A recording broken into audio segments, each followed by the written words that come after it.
documentary streaming membership service founded by filmmakers, bringing you premium content, diving deep into the history subjects you want to learn more about. Magellan TV has the richest and most varied content on history available anywhere. They have ancient, modern, current, early modern, war, and biographical history, which can be watched anywhere on your television, laptop, or mobile device. We highly recommend Battlefields of the World Wars. We particularly like the use of reenactments and reenactor groups to bring pivotal battles of both world wars to life. If you like analysis of vehicles, weapons, battlefields, and units, then you have to check this series out. All the shows are without interruptions from commercials, and many programs are available in 4K. Simple History viewers get a 1-month free membership trial. Just go to try.magellantv.com/simplehistory or click the link in the description below. Head over there now. The soldiers who played football in battle. World War I. While the trench warfare of the First World War saw 4 years of bloody slaughter, this didn't seem to dim the British enthusiasm for football, or soccer as it's sometimes called outside of Britain.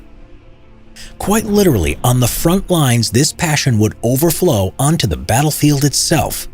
So much so that right at the beginning of the war, one part of the front line had a truce on Christmas Day so there could be a football match in no man's land between the British and the Germans. The Christmas truce had many senior officers concerned about socializing with the enemy, and footballs were then banned for fear of mutiny. In the following year in 1915, the London Irish Rifles football team went the next step further, smuggling several footballs into the trenches. All but one had been punctured by an officer the night before the big push at the Battle of Loos, where chlorine gas would be used for the first time by the British to cover their advance. Rifleman Frank Edwards, later known as the Footballer of Loos, had kept a deflated ball under his uniform. As the other men applied their gas masks in haste, the wind had blown the gas back into the British trenches. Many men, slow in adjusting their masks, fell choking to the floor of the trenches. Edwards, meanwhile calm and collected, used every available breath to inflate his football. When the whistle blew, he threw the football into no man's land. As he and his fellow soldiers went over the top, they defiantly passed it back and forth during combat as they attacked the German lines. They even spread out in a forward formation like in a football game. Edwards was shot in the thigh and suffered from the chlorine gas, but he would survive the war. It is believed that the football ended up in the German barbed wire. So many British professional players signed up for military service that the Army created 2 special football battalions for propaganda purposes. These were part of the Duke of Cambridge's Middlesex Regiment and were mostly made up of former full-time footballers, officials, and referees. These battalions made their debut at the Battle of the Somme in 1916, and between then and the end of the war, suffered truly appalling casualties. One of its early members, Sergeant Arthur Nippy Wileman, was a former Chelsea player who won a military service medal for bravery and was sadly killed in action just a few months before the war ended. But maybe the most daring of the football exploits happened on the very first day of the Battle of the Somme in northern France, which was to be one of the bloodiest battles ever in the history of warfare. The Somme offensive started on July 1st, 1916 at 7:30 a.m. It was brutal in the extreme. In just the first 30 minutes of the battle, over 20,000 British soldiers had been killed. That's an average of around 11 men killed every second. Squad Commander Captain Wilfred P. Neville, along with his men of the 8th East Surrey Regiment, were charging with bayonets fixed towards the German trenches. They were tasked with breaking through the German lines and capturing the French village of Montauban. The young captain had brought some footballs over from England with him and planned to use them as a playful and cheeky encouragement for when his men went over the top at the beginning of the Somme offensive. He had written on one, "The Great European Cup tie final, East Surrey's versus Bavarian, kickoff at 0. While on the other it read, "No referee." The last one was thought to be Captain Neville's way of telling his men not to treat the enemy too kindly.